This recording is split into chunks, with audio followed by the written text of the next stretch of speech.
Good morning. Last class में अपन discuss कर रहे थे कि भाई कोशिका के जो अकार्बनिक पदार्थ है कौन कौन से होते हैं, तो जल की बात कर ली थी।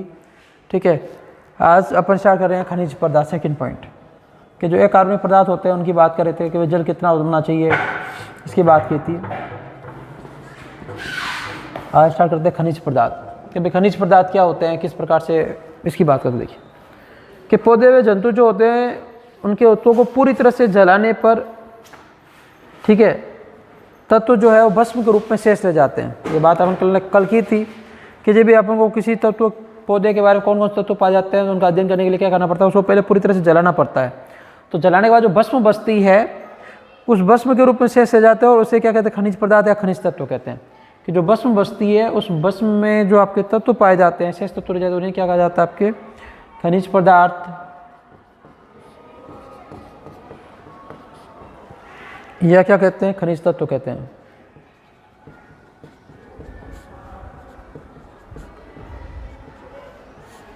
खनिज पदार्थ या खनिज तत्व कहा जाता है।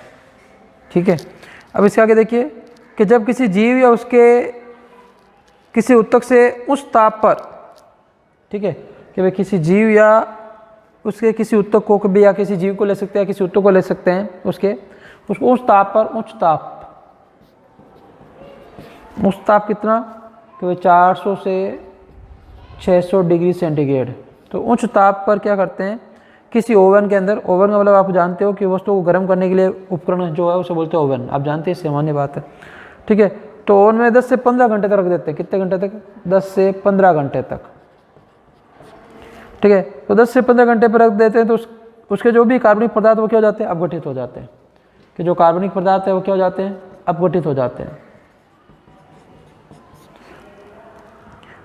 अपघटित हो जाते हैं। और उनके कुछ अवयव जो है वो CO2, SO2,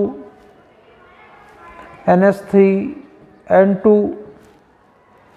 OCO, carbon monoxide आदि गैसों के रूप में उड़ जाते हैं। वे कुछ तो जो कार्बनिक पदार्थ अपघटित हो जाते हैं और जो बचे हुए जो पदार्थ है वो गैसों के रूप में उड़ जाते हैं। वे कार्बन डाइऑक्साइड है, सल्फर डाइऑक्साइड है, अमोनिया है, नाइट्रोजन है, कार्बन मोनोऑक्साइड है, तो इन गैसों के रूप में क्या हो जाते हैं, उड़ जाते हैं। तो लेकिन जो शेष तत्व भस्म के रूप में शेष रह जाते हैं, इन्हीं तत्वों को क्या कहा जाता है, कि जो भस्म बच जाएगी, भाई जाहिर सी बात उत्तर लेंगे, उसमें जो भी कार्बनिक पदार्थ हो तो निकल जाएंगे गैसों के रूप में, वाष्प के रूप में। तो वो जो भस्म बचती, राख बचती है, उसमें जो पदार्थ होता है उसे क्या कहा जाता है, खनिज तत्व कहा जाता है। क्या कहा जाता है, खनिज तत्व कहा जाता है। तो जंतु इन तत्वों को पौधों के उत्पादों तथा पौधे इन्हें भूमि से प्राप्त करते हैं। कि भाई जंतु जो है इन उत्पादों को कहाँ से प्राप्त करता है, कि जंतु जो है इन खनिजों, इन तत्वों को कहाँ से प्राप्त करेगा, पौधों के उत्पादों से। फल है, इनसे प्राप्त कर लेंगे, पौधों के उत्पादों से प्राप्त करेंगे। फल है जो इनसे, सब्जी है तो सब्जी है, बीज है बीज से, इनसे जंतुओं को प्राप्त हो जाते हैं। और पौधों को कहाँ से प्राप्त होते हैं, ये जो खनिज तत्व है, तो पौधों के खनिज तत्व कहाँ से प्राप्त होते हैं आपके, ये प्राप्त होते हैं भूमि से, मृदा से। ठीक है, तो भूमि से प्राप्त होते हैं। तो पौधों द्वारा भूमि से इन पदार्थों को अवशोषण करना क्या कहलाता है, खनिज पोषण। कि पौधों द्वारा जमीन से इन तत्वों को प्राप्त करना क्या कहलाएगा, खनिज पोषण कहलाएगा। कुछ खनिज ऐसे होते हैं जिनकी जीवों के शरीर के लिए अधिक मात्रा में आवश्यकता पड़ती है। वे कुछ खनिज ऐसे भी होते हैं जिनको जीवों के शरीर के लिए क्या होती है, अधिक मात्रा में आवश्यकता पड़ती है। और इसमें क्या कहते हैं, दीर्घ मात्रिक पोषक तत्व के। देखिए उसको उठा लेते हैं कि खनिज तत्वों की बात करें अब तो थोड़ा सा और पढ़ लेते हैं इसके बारे में।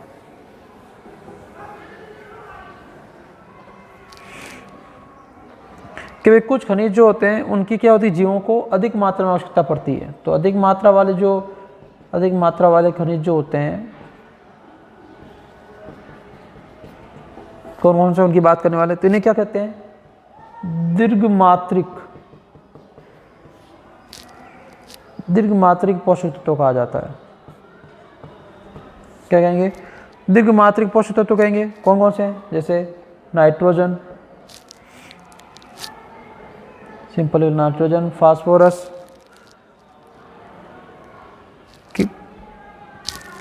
पोटेशियम, कैल्शियम, मैग्नीशियम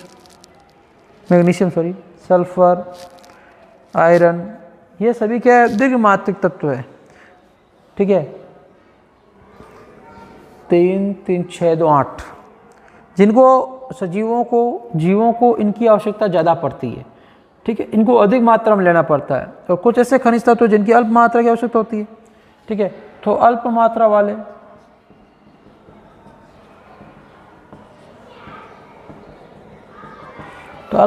खनिज कौन कौन से हैं?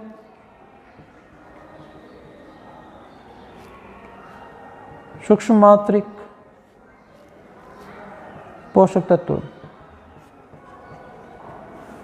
तो अल्प मात्रा वाले खनिज कौन से? सूक्ष्म मात्रिक पोषक तत्व है, ठीक है। कौन कौन से हैं? जैसे देखिए मैग्नीज, जिनकी कम मात्रा में आवश्यकता पड़ती है, cobalt, zinc, boron, copper, molybdenum, chlorine, silicon, sodium, aluminium, ये सभी क्या है? सूक्ष्म मात्रिक तत्व है, जिनको अपने शरीर में एक सजीवों को कम आवश्यकता होती है। तो ये जितने भी अपने तत्व लिखे हैं सभी क्या है? एक आपके एक कार्बनिक तत्व या खनिज तत्व है। तो आगे से कभी कंफ्यूज नहीं होना है, जब भी वर्ड आए कार्बनिक और अकार्बनिक, ये सभी इनडायरेक्टली अपन ग्रहण करते हैं। जब इनकी कमी हो जाती है अपने शरीर में तो अनियमितताएं आ जाती है, ठीक है, चाहे पादपों की बात करें चाहे सजीवों की बात करें, ठीक है। और ये तत्व जो है अपन को जो पादपों से प्राप्त हो जाते हैं, जो आप फ्रूट खाते हैं, सब्जियां खाते हैं, तो उनसे प्राप्त हो जाते हैं, या फिर आप कुछ कंटेंट और जो ड्राई फ्रूट्स खाते हैं उनसे। तो ये जब सभी तत्व मिलते हैं तो शरीर अच्छी ग्रोथ करता है, ठीक है, इस प्रकार से। अब बात करते हैं आपके, देखो ये तो हो गया आपके जल हो गया, कोशिका में एक कार्बनिक पदार्थ जो पाए जाने की बात हो गई। अब अपन बात कर रहे हैं कि अपने पढ़ लिया अभी कोशिका में जो शरीर में पाए जाने वाले जो है, ठीक है, कि लघु व सूक्ष्म जीव अणु पदार्थ पढ़ ली, उनकी विशेषताएं पढ़ ली, ठीक है। अब अपन पढ़ने वाले हैं वृत्त जैव अणु। वृत्त जैव अणु देखो अपन में बात बताई थी, अपन लास्ट क्लास में पढ़ा भी था कि वृत्त जैव अणु जो क्या होते हैं कि कोशिका के अंदर पाए जाने वाले वे रासायनिक पदार्थ जो क्या होते हैं संरचना की दृष्टि से बड़े होते हैं, और जो सूक्ष्म अणु मिलकर क्या करते हैं? वृत्त अणु का निर्माण करते हैं। अब उनकी बात करने वाले हैं। और अपन ने पढ़ा था कि सूक्ष्म अणु जो है, ठीक है, या सूक्ष्म जीव अणु जो कौन कौन से, जिसमें मोनिकोसेकेराइड, आपके मोनोसेकेराइड, ओलिगोसेकेराइड, लिपिड, अमीनो अम्ल, न्यूक्लियोटाइड्स, जल, खनिज लवण, उनकी बात कर ली। तो अब वृत्त जैव अणु की बात करने वाले हैं कि वृत्त जैव अणु क्या होते हैं, उनकी बात करेंगे। देखिए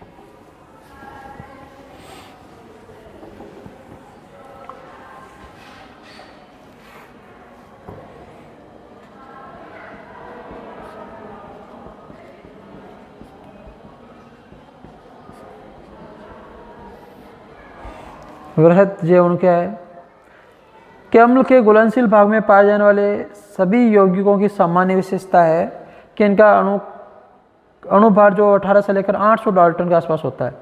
कि अम्ल के घुलनशील भाग में, कि भाई अम्ल है उसमें घुलनशील भाग में जितने भी आपके यौगिक पाए जाते हैं उनका मान क्या है कि भाई अणुभार कितना होता है आपके?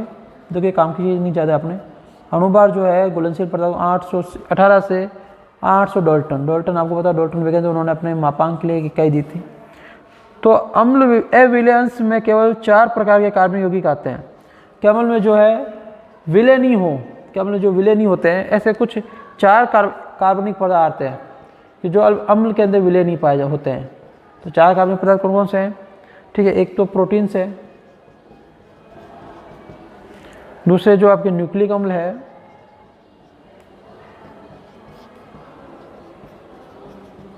और थर्ड है ना आपके पॉलीसेकेराइड है,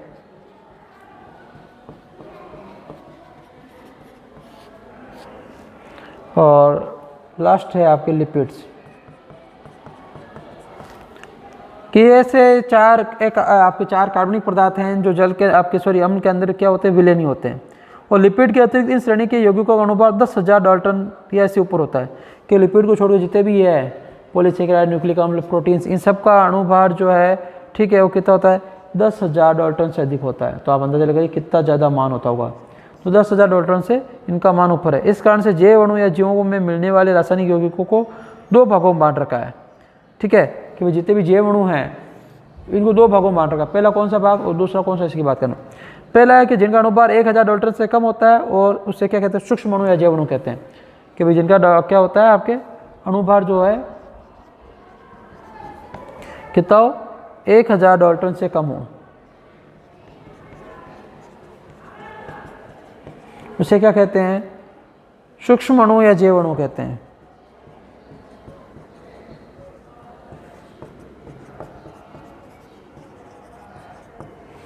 सूक्ष्म अणु या क्या कहेंगे, जैव अणु कहेंगे। और जो अम्ल में एविलेंस में पाए जाते हैं उन्हें क्या कहते हैं, कि जो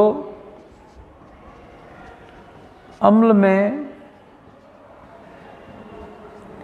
एविलेंस, जो मतलब विलय नहीं होते हैं, घुलते नहीं हैं, ठीक है, उन्हें क्या कहते हैं, वृहत अणु या वृहत जैव अणु, इस प्रकार से। तो ये आपके डिवाइडेशन हो गया आपके कि भाई किस प्रकार से इस रचनाएं पाई जाती है, ठीक है, इनकी क्या विशेषताएं हैं, ये बात होगी। अब देखिए अपन कोशिका के कार्बनिक पदार्थों की बात करने वाले हैं कि भाई कोशिका में कौन कौन से कार्बनिक पदार्थ पाए जाते हैं, उनकी बात करेंगे, उनकी क्या विशेषता है, उनकी बात करने वाले हैं। और सही पूछो, एक्चुअल में चैप्टर भी स्टार्ट हो रहा है आपका। ये तो बेसिक जानकारी थी, आपको पता नहीं सूक्ष्म जीवाणु क्या होते, जैवाणु क्या होते हैं, वृहत जैवाणु क्या होते हैं, इनके क्या एग्जाम्पल है, उनकी बात करने वाले थे, ठीक है। अब वृहत जैवाणु की अपन कोशिका के अंदर जो कार्बनिक पदार्थ पाए जाते हैं उनकी बात करने वाले, क्या भाई अपने शरीर में कौन कौन से कार्बनिक पदार्थ हैं, ठीक है, उनकी क्या विशेषता है, उनकी बात करेंगे।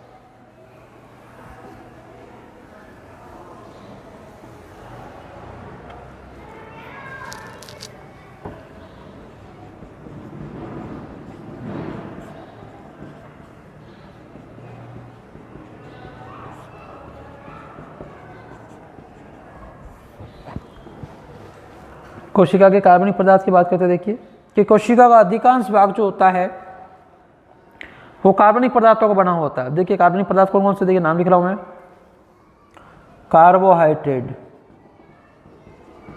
जितने भी कार्बोहाइड्रेट, जितनी भी शर्कराएं हैं, सब आपके क्या है, कार्बनिक पदार्थ। लिपिड्स, अमीनो अम्ल,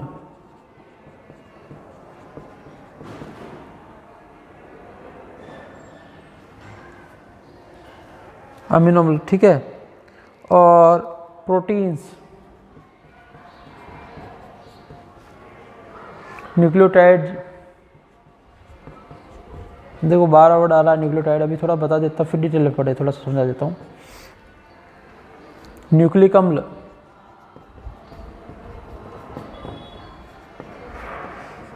ये सभी कुछ महत्वपूर्ण कार्बनिक पदार्थ है। न्यूक्लियोटाइड का मतलब क्या होता है, न्यूक्लिक अम्ल का मतलब होता है, पहले समझिए थोड़ा सा, बच्चे बोले सर क्या बता नहीं रहे, समझ नहीं आ रहा है। न्यूक्लिक अम्ल मतलब होता है, न्यूक्लिक अम्ल के दो भाग हैं, एक को बोलते हैं डीएनए, एक को बोलते हैं आरएनए। आप जानते हैं डीएनए आरएनए, नाम सुन रखा है, आनुवांशिक पदार्थ होता है, फुल फॉर्म आप जानते हैं। न्यूक्लियोटाइड्स का मतलब क्या होता है, एक होता है न्यूक्लियोसाइड, है इसमें अपन डिटेल में पढ़ने वाले, एक होता है न्यूक्लियोटाइड, ठीक है। न्यूक्लियोसाइड क्या होता है, किन से मिलकर बना होता है, नाइट्रोजन सार। अब आप बोलो नाइट्रोजन सार क्या, भी बताता हूँ। नाइट्रोजन सार और आपके पेंटोज शर्करा, 5 कार्बन वाले कोई भी शर्करा सर जब मिलकर कोई चीज़ बनती है उसे बोलते हैं न्यूक्लियोसाइड। और न्यूक्लियोटाइड मतलब होता है नाइट्रोजन सार, सार ले दें, यहाँ लिखा नहीं सार, नाइट्रोजन सार, पेंटोज शर्करा, साथ में फास्फोरस, तो उसे क्या बोल देते हैं, न्यूक्लियोटाइड। फर्क क्या है कि भाई न्यूक्लियोसाइड के अंदर यदि अपन फास्फोरस का जोड़ दें तो ये किस में बदल जाएगा, न्यूक्लियोटाइड में बदल जाएगा। नाइट्रोजन सार क्या होते हैं, नाइट्रोजन सार 2 प्रकार होते हैं कि भाई डीएनए जो है नाइट्रोजन सारों से मिलकर बना होता है पूरा, तो 2 सार होते हैं। एक होता है नाइट्रोजन सार जो है 2 प्रकार के, एक होता है प्यूरिन, एक होता है पिरामिडिन। प्यूरिन का मतलब इसमें 2 आते हैं नाइट्रोजन सार, ए और जी, एडिनिन, गुआनिन। और पिरामिड में 3 आते हैं, cytosine, uracil, thymine. Cytosine, uracil, thymine. Uracil जो है वो डीएनए में नहीं पाया जाता, आरएनए पाया जाता है, तो आरएनए में 4 और डीएनए में भी 4। डीएनए आरएनए में क्या होगा, आपके थाइमिन नहीं होगा और डीएनए में यूरेसिल नहीं होगा। यहाँ लिख देता हूँ AGCT, और इधर क्या होगा AGCU। ये 4 नाइट्रोजन सार पाए जाते हैं, ठीक है। बाकी एक न्यूक्लियोसाइड की संरचना बनाता हूँ भाई, ये 5 कार्बन की आपके पेंटोज शर्करा हो गई, 1 2, थोड़ा सा बना देते हैं इसको इस प्रकार, 1 2 3 4 5 का ये आपके 5 कार्बन, ठीक है। और पहले कार्बन में आपके नाइट्रोजन सार जुड़ेगा, ये तो न्यूक्लियोसाइड है। और यहाँ पे यदि फास्फेट समूह जुड़ जाए तो ये न्यूक्लियोटाइड में बदल गया, बस इतना सा फर्क है, ठीक है। इस चीज़ का ध्यान रखेंगे। तो ये पेंटोज शर्करा होगी, यहाँ ऑक्सीजन लगा दो, डीऑक्सी हो जाएगा, डीऑक्सी पेंटोज शर्करा हो जाएगी। ये नाइट्रोजन क्षार हो गया, कोई भी लिख सकते हैं। तो इस प्रकार से न्यूक्लिक अम्ल क्या होते हैं, ये बात हो गई। तो देखिए अब आपके डाउट क्लियर हो गया होगा। कार्बनिक अकार्बनिक पदार्थ, तो कार्बनिक पदार्थ तो अभी ये लिखे हुए हैं आपके सामने मुख्य रूप से कार्बोहाइड्रेट, लिपिड, अमीनो अम्ल, प्रोटीन, न्यूक्लियोटाइड्स, न्यूक्लिक अम्ल, ये सब कार्बनिक पदार्थ हैं। और अकार्बनिक पदार्थ की बात करें तो अपने पढ़ा कि अकार्बनिक जो पदार्थ हैं, ठीक है, तो अकार्बनिक पदार्थ में जैसे जितने भी अभी मैंने आपको खनिज पढ़ाए, सूक्ष्म मात्रिक, वर्ध मात्रिक, वो आ गए, जल आ गया, ये सब क्या है, अकार्बनिक पदार्थ है। ठीक है, ऐसे समझ लीजिए जिनके अंदर कार्बन उपयोग नहीं है वो अकार्बनिक है, जिनमें कार्बन उपयोग है वो कार्बनिक है। सिंपल सी लॉजिक। ठीक है, अब सबसे पहले अपन बात करेंगे किसकी, कार्बोहाइड्रेट की। तो कार्बनिक पदार्थ में कार्बोहाइड्रेट क्या है, इसमें कौन कौन से आते हैं, वो डिटेल पढ़ने वाले हैं। कार्बोहाइड्रेट, ठीक है, इसको शुरू करते हैं कि भाई कार्बोहाइड्रेट क्या होता है, इसकी क्या विशेषताएं हैं। देखिए कार्बोहाइड्रेट की बात करते हैं अपन सबसे पहले, क्या होता है कार्बोहाइड्रेट। तो कार्बोहाइड्रेट जो है किन से मिलकर बना होता है, तो कार्बोहाइड्रेट में कार्बन, हाइड्रोजन और ऑक्सीजन, इनका अनुपात कितना होता है, 1:2:1। कहने का मतलब होगा जब भी कोई कार्बोहाइड्रेट का फॉर्मूला बनेगा उसमें कार्बन और हाइड्रोजन ऑक्सीजन का अनुपात क्या रहेगा, ये रहना चाहिए। देखिए एग्जांपल देता हूँ, सिंपल सा, ग्लूकोज पढ़ते हैं, ये कार्बोहाइड्रेट है कि नहीं चेक करते हैं। देखिए कार्बन 6H12 6 काटेंगे, 6 एक बार, H 2 बार, 6 से ये एक बार, क्या आया, कार्बन का अनुपात 1, हाइड्रोजन का 2, ऑक्सीजन का 1, यही है। तो एक ग्लूकोज क्या है, कार्बोहाइड्रेट का प्रकार है। तो ये क्या होगा, कार्बोहाइड्रेट, आप किसी को चेक करना है कार्बोहाइड्रेट है कि नहीं, तो उसका ये रेशियो निकाल लीजिए फॉर्मूले से। तो इसमें कार्बन, हाइड्रोजन और ऑक्सीजन का अनुपात क्या होता है, 1:2:1 में मिलते हैं। और कार्बनिक यौगिक जो है जीवों के शरीर और उसकी कोशिका में अनिवार्य रूप से पाए जाते हैं और बहुत सारी क्रियाओं को संपन्न कराते हैं। ठीक है, कि भाई रासायनिक दृष्टि से कार्बोहाइड्रेट में हाइड्रोजन ऑक्सीजन का वही अनुपात होता है जो पानी में होता है। भाई जल में यही अनुपात होता है, H2O, 2 हाइड्रोजन 1 ऑक्सीजन, बस वही लॉजिक है। ठीक है, सेम यही यहीं पे यही है। और इसी कारण इन्हें हाइड्रेट कार्बन या कार्बन के हाइड्रेट्स या कार्बोहाइड्रेट, ठीक है, कार्बन तथा जल के नाम से भी संबोधित करते हैं। रीज़न क्या है कि इसमें जो, इसका कारण क्या है, इसको कार्बोहाइड्रेट नाम क्यों दिया गया कि इसमें जो हाइड्रोजन और ऑक्सीजन का अनुपात जो वही है जो जल में, इसलिए से हाइड्रेट नाम दे दिया। क्या नाम दे दिया, हाइड्रेट। हाइड्रेट कार्बन क्या कहा जाता है इसे, हाइड्रेट कार्बन, या इसे अपन कह सकते हैं कार्बन के हाइड्रेट्स।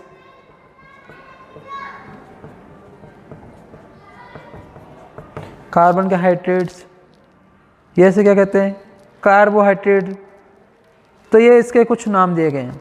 और इनका जो सामान्य सूत्र है उसकी बात करें तो सामान्य सूत्र क्या रहेगा, CN, ठीक है, H2ON, ऐसे भी लिख सकते हैं।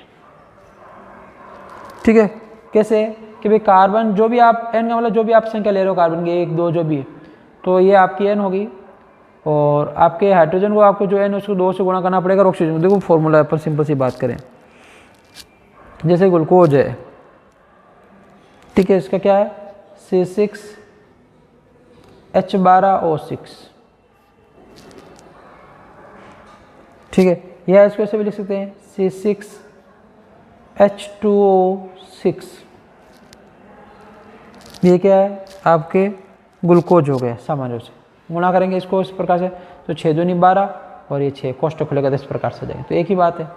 और जो गन्ने की आपके जो शक्कर है, तो इसका फॉर्मूला क्या है, C12H22O11, ठीक है। या फिर मैं इसको ऐसे लिख सकता हूँ C12H2O11, ठीक है। तो इस प्रकार से कुछ शुगर पाई जाती है, आपके कुछ फॉर्मूलेज हैं, काम आते हैं। वो कार्बोहाइड्रेट को सेकेराइड भी कहते हैं, ध्यान रखना कि कार्बोहाइड्रेट को क्या कहा जाता है,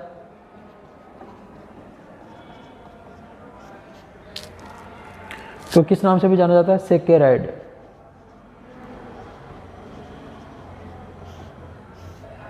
कार्बोहाइड्रेट को क्या कहते हैं, सेकेराइड भी कहते हैं, क्योंकि इनमें क्या पाया सम्मिलित है, शर्करा। शर्करा सम्मिलित, इसलिए नाम क्या दे दिया, सेकेराइड नाम दे दिया। ठीक है, सामान्य सी बात है। और इसके आगे बात करें महत्वपूर्ण पॉइंट की, कि भाई रासायनिक प्रकृति के अनुसार कार्बोहाइड्रेट को निम्न प्रकार से परिभाषित कर सकते हैं। कार्बोहाइड्रेट की परिभाषा की बात करें तो इसको थोड़ा रफ कर लेते हैं।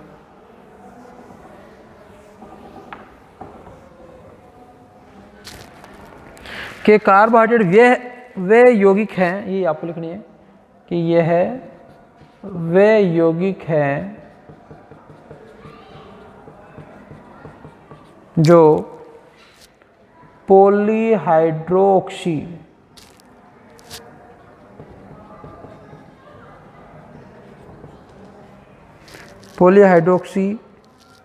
एल्डिहाइड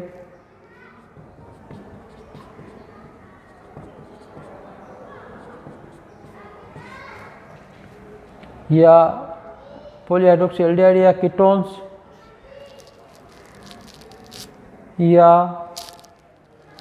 कीटोन्स होते हैं, या वे पदार्थ जो जलीय अपघटन द्वारा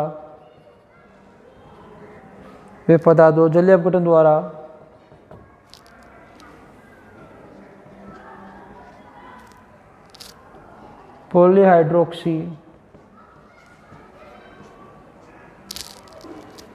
या कीटोन्स होते हैं।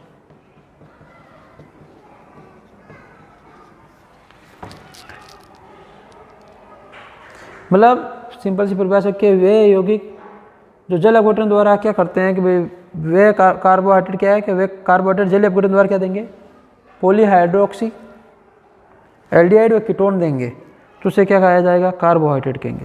ये पढ़ेंगे पॉलीहाइड्रोक्सी व कीटोन कैसे देते हैं उसकी बात करेंगे कि पॉलीहाइड्रोक्सी एल्डिहाइड या कीटोन्स देंगे। ठीक है, आगे बात करते हैं कि कार्बोहाइड्रेट हरे पौधों द्वारा प्रकाश संश्लेषण क्रिया में बनते हैं। कार्बोहाइड्रेट को कौन बनाता है, जब प्रकाश संश्लेषण क्रिया करते हैं उससे कार्बोहाइड्रेट बनता है। ग्लूकोज मतलब कार्बोहाइड्रेट का फॉर्म है, तो प्रकाश संश्लेषण द्वारा क्या बनाते हैं, आपके कार्बोहाइड्रेट का निर्माण करते हैं। इसके अलावा हरे पौधे से ही दूसरे जीव इन्हें प्राप्त करते हैं कि पौधों से अपन जीव प्राप्त करते हैं। पौधे कार्बोहाइड्रेट को भोजन के रूप में बनाते हैं, फिर पौधे के जो उत्पाद बनते हैं वो भोजन उस ग्रहण करके वृद्धि करते हैं। उन उत्पादों को अपन ग्रहण करते हैं, उस कहीं ना कहीं उस ग्लूकोज की या कार्बोहाइड्रेट की मात्रा क्या होती है उन उत्पादों में होती है, तो जीव ग्रहण करते हैं। एक सामान्य कोशिका में लगभग 9% से कम, देखिए क्या बरेश दिया हुआ है कि एक सामान्य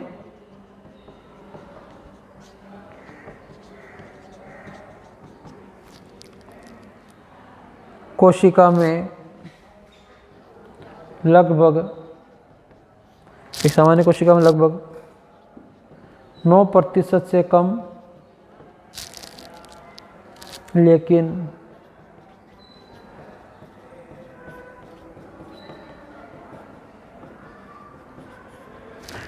यकृत कोशिकाओं में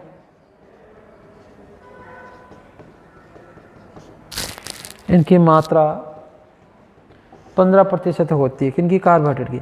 जबकि जीवों के शुष्क भार का लगभग 80%, पूरे शरीर का शुष्क जो भार है उसका 80% जो है कार्बोहाइड्रेट का बना होता है। और कार्बोहाइड्रेट सभी जीवों के ऊर्जा के प्रमुख स्रोत हैं और शरीर के क्या है, महत्वपूर्ण अवयव है कि सभी के क्या ऊर्जा स्रोत हैं, सभी के लिए क्या है, महत्वपूर्ण अवयव का भी कार्य करते हैं। कौन, ये कार्बोहाइड्रेट्स। भाई कार्बोहाइड्रेट जो है वो मुख्य अवयव का कार्य भी करते हैं, अपने ये पता होना चाहिए किस प्रकार से कार्य करते हैं, इनका क्या विशेषता है। ठीक है, इनके अलावा कार्बोहाइड्रेट का वर्गीकरण देखें कि भाई कार्बोहाइड्रेट का वर्गीकरण की बात करते हैं। देखिए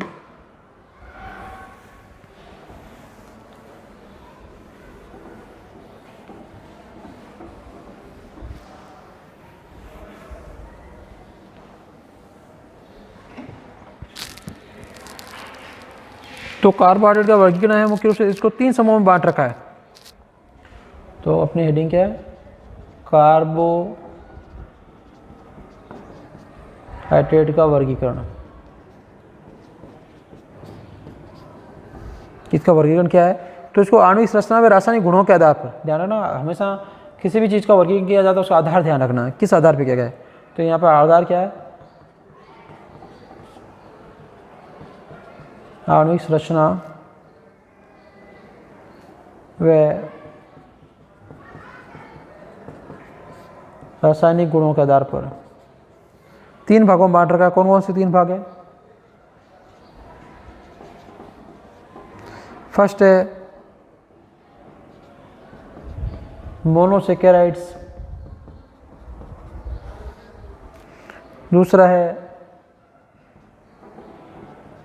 ओलिगोसेकेराइड,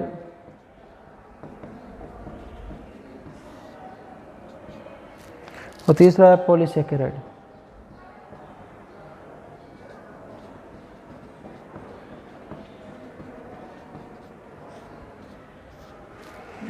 तो मोनोसेकेराइड, ओलिगोसेकेराइड और पॉलीसेकेराइड।